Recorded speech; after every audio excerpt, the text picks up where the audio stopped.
I like to take on adventures which are quite difficult, where you've got to work at it as a team.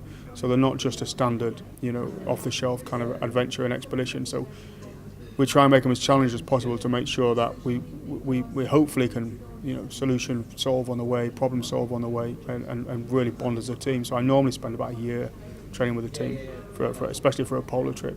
And it's just gone from one to another, to be honest with you. I really like the being alone, being out there and trying to make it work. And I think the UK is so busy, we only give parts of our life 20%, so family, hobbies, friends, sports, whatever it is. Whereas on an expedition, you can give 100% of your time, effort and focus more than anything. So it's good for my soul, to be honest, to be out there doing one thing really hard. You talk about being alone, but of course you're not actually alone, because often you've got one or two teammates alongside you.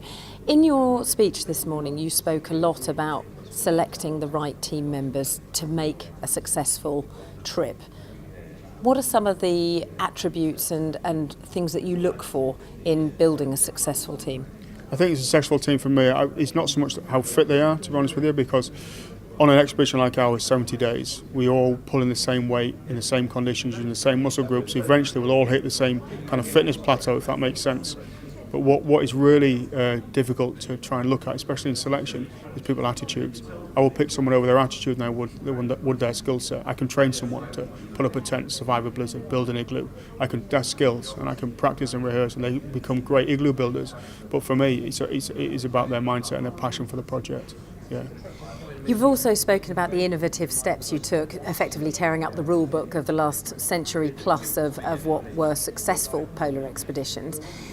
Of course, with the Lansdowne Club and the influence on businesses constantly have to adapt and change. What would you say and advise business leaders to do in terms of running a successful business, about how they look at the way they do things? I think for us, the flexibility we had within our programme, so we obviously spent 5 years researching before we set off.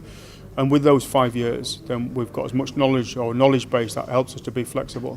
And things are never what they seem. So we'll never go to the North or South Pole on plan A. So you'll need that adaptive mindset, especially when things go wrong. So even with 5 years planning and research, things started to go a little bit wrong. Things are out of your control. Climate changes internally and externally. And you've got to be able to be flexible. So rigidness, black and white programs normally don't work anymore, especially with the climate up there as well. And we have to adapt to the climate and the ice conditions, and also the team players. Once you put people under immense amount of stress and pressure, their character changes. So how you used to manage them will completely change. So flexibility, I think, is the key to everything.